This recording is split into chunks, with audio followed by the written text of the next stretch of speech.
everybody, I'm Joshua Orro, the Mustang Prince, and welcome to Mustang Prince Orro Reports.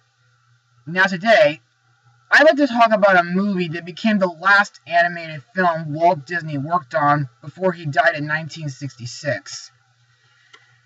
And that film was The Jungle Book.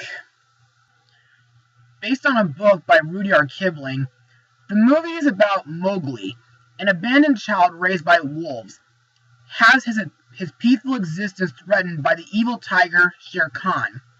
Facing certain death, Mowgli must overcome his reluctance to leave his wolf family and return to the man village. But he is not alone on this quest.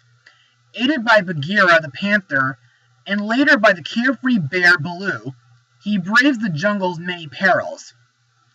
Now, in my honesty, this was another Disney classic that I loved to watch as a kid. With fun and memorable characters, classic songs by the Sherman Brothers, and of course, hilarious scenes. My rating? 100%. Next thing you know, during my childhood, Disney made 2 animated TV series based on The Jungle Book. One of them being Tailspin, and the other being Jungle Cubs. Then, in February 2003, Disney Toon Studios made a sequel where Mowgli has grown fidgety with his life in the man village, so he sneaks back to the jungle to be with his friend Baloo. Mowgli's disappearance worries his family, so his friend Shanti, along with his brother Ranjan, journey into the jungle to find him. But all is not well there, since Mowgli's old foe, Shere Khan, is out to get him again. Now, to be honest, I don't care what anyone says, because this movie was a really fun one in my opinion. The new characters like Shanti and Ranjan, including Lucky, were very decent. The new songs were fun as well. And I think the new voice actors like Haley Joel Osment, John Goodman, Mae Whitman, Tony Jay, and Phil Collins had a lot of fun with this. However, I give this film an 83%. And just last year, Disney gave us a live-action remake of this classic story. Now, this movie is another one I wish I could have blogged last year, but I couldn't due to the fact that I was under a 6-week-long recovery session from that giant cell tumor that was regrowing in my left leg. But, anyway, what's done is done. So, let's get started. Released on April 15th, 2016, the movie is The Jungle Book. Now, let's get started. Raised by a family of wolves since birth, Mowgli must leave the only home he's ever known when the fearsome tiger Shere Khan unleashes his mighty roar. Guided by a no-nonsense panther and a free-spirited bear, the young boy meets an array of jungle animals, including a slithering python and a smooth-talking ape. Along the way, Mowgli learns valuable life lessons as his epic journey of self-discovery leads him to fun and adventure. Now, what do I think of this movie? Well, this was an absolutely fantastic film. One that I highly recommend for everybody. But, before I get ahead of myself, let's move on to Mustang notes. Walt Disney Pictures announced that a live-action remake of The Jungle Book was in development on July 9th, 2013, with Justin Marks set to write the script. Jon Favreau, the director of Iron Man, was later confirmed as director on November 5th, 2013. Favreau, as a child, used to watch Disney's 1967 animated musical version. He felt the need to strike a balance between the two films by retaining a buoyant spirit of the 1967 film, including some of its memorable songs, while crafting a movie with more realism and peril. He also stressed the importance of nature and realized how things have shifted during Kipling's time and now. He was encouraged by Walt Disney Studios chairman Alan Horn to take advantage of the film's setting and story as an opportunity to use the latest advancements in photorealistic rendering, computer-generated imagery, and motion capture technologies. The story of the film is not independently taken from Kipling's works, but also borrows cinematic inspirations from other films, including the child-mentor relationship in Shane, the establishment of rules in a dangerous world from Goodfellas, and the use of a shadowy jungle figure in Apocalypse Now. Principal photography took place entirely on sound stages in Los Angeles Center Studios in downtown Los Angeles. The animal characters were created entirely in keyframe computer animation, with the assistance of footage of real animals' movements. The actors recording their lines and performance capture for reference. The production team underwent a thorough process to realistically convey the animals speaking, while still making them perceptuously believable to the audience.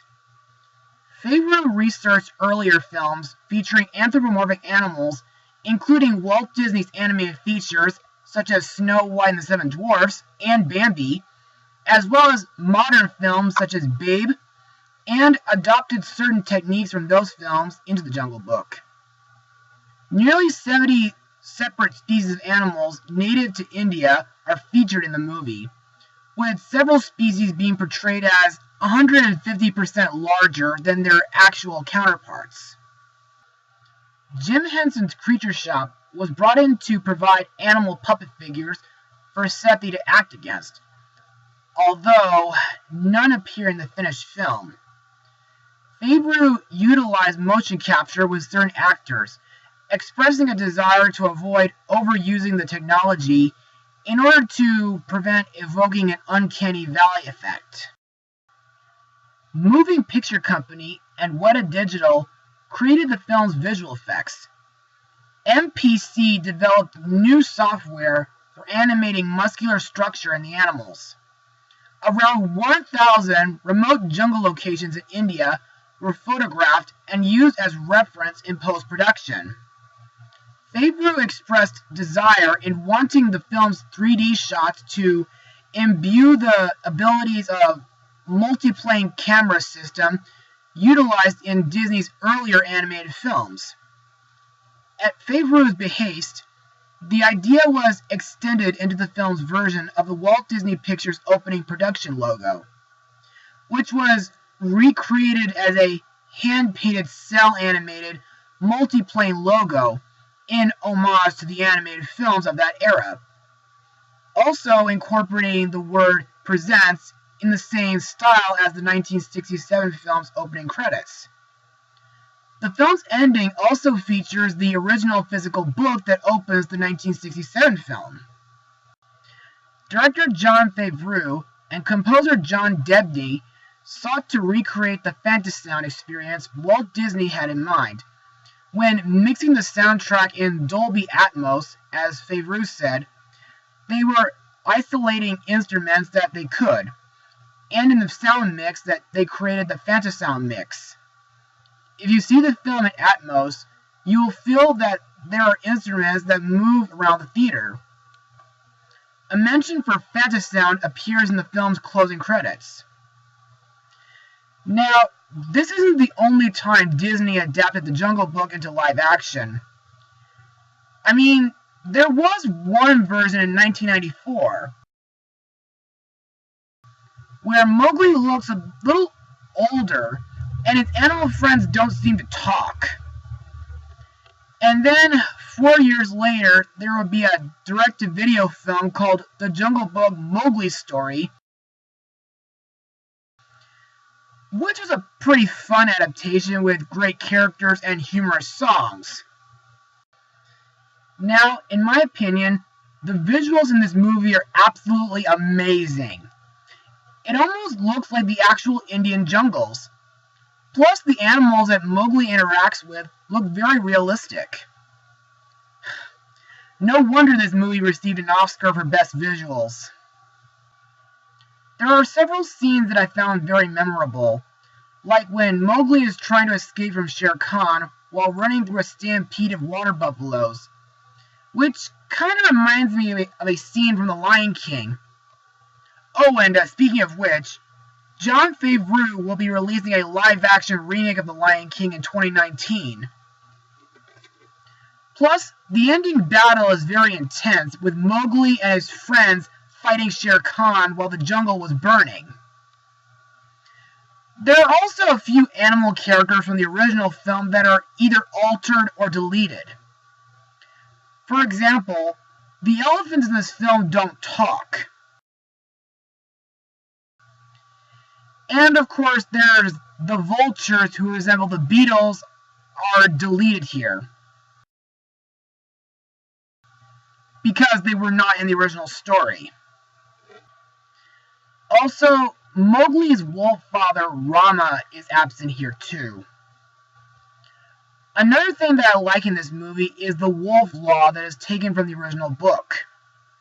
To me, the phrase, "the strength of the wolf is the pack," is very inspirational, and I'm glad it was used in the Boy Who Cried Werewolf special that I blogged 3 years ago.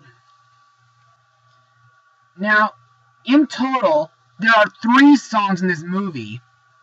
There's the classic Bare Necessities song, which is one of my favorites from the original. Next is I Want to Be Like You, which has a new verse in this movie. Lastly, there's Trust in Me, sung during the end credits. Anyway, now that we're done with Mustang notes, let's move on to the cast. Our main character, Mowgli, is played by Neil Sethi. As we all know, Mowgli is a young boy who was raised in the jungle by wolves. In the original film, Mowgli was a bit of a brat, meaning that he didn't want to leave the jungle and go to the man village. Here he's kind of like that, but less bratty. But what I like about this version of Mowgli is that he has great talents when it comes to survival, like fetching water, even if Bagheera or his wolf family don't approve of it. I also like the scene where he rescued a baby elephant from a ravine.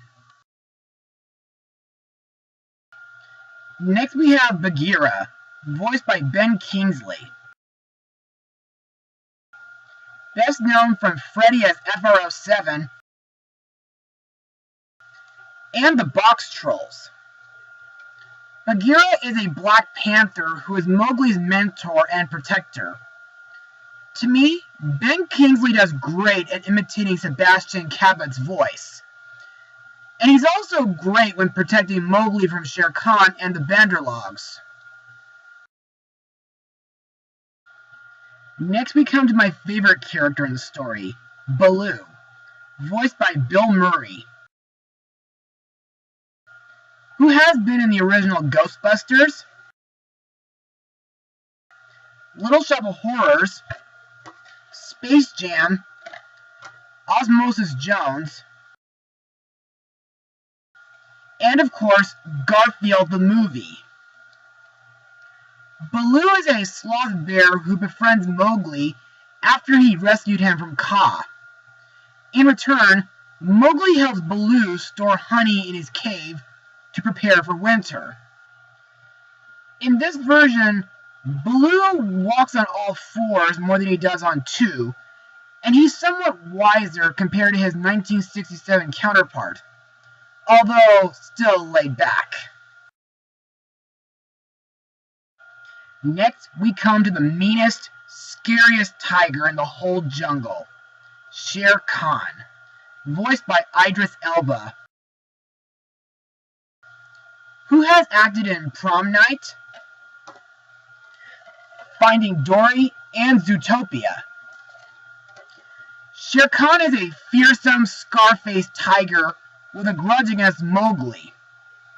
Now, the reason why Shere Khan wants to kill Mowgli is not only because he hates man, due to them having guns and fire, but because when Mowgli was very young, his human father burnt Shere Khan in the face before he was killed. Now, to me, Shere Khan is way more ferocious here than he was in the original movie and in the original book. What's more, he kills Akela and takes his place as Wolf Alpha, and has the other wolves spread the word, hoping it will lure Mowgli back to his death. Next, we come to Kaa, an enormous python with hypnotic eyes, voiced by Scarlett Johansson, who has been in films like the SpongeBob SquarePants movie, Lucy, Sing, and just recently, Ghost in the Shell.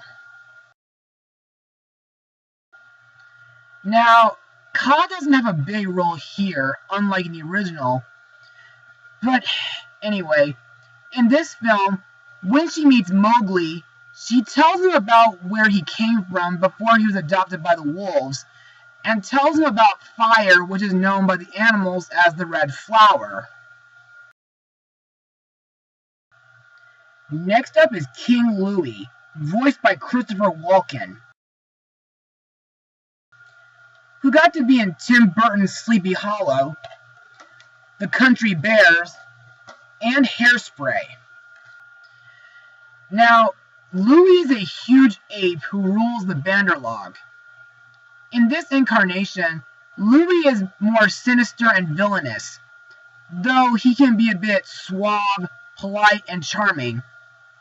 He can become impatient, spiteful, and aggressive within moments, especially when things do not go his way. It is also clear that he plans to use the power of fire to take over the jungle. Next is the wolf leader, Akela, voiced by Giancarlo Esposito. Esposito has described Akela as strong and hardened, and welcoming of Mowgli into his pack. But at the same time, he's worried that Mowgli will one day compromise the safety of his family, which probably explains why he disapproves of Mowgli's innovative tricks. The last character I need to talk about is Mowgli's wolf mother, Raksha, voiced by Lupita Nyong'o, who has been in Star Wars Episode 7 and will be in the upcoming Black Panther movie next year.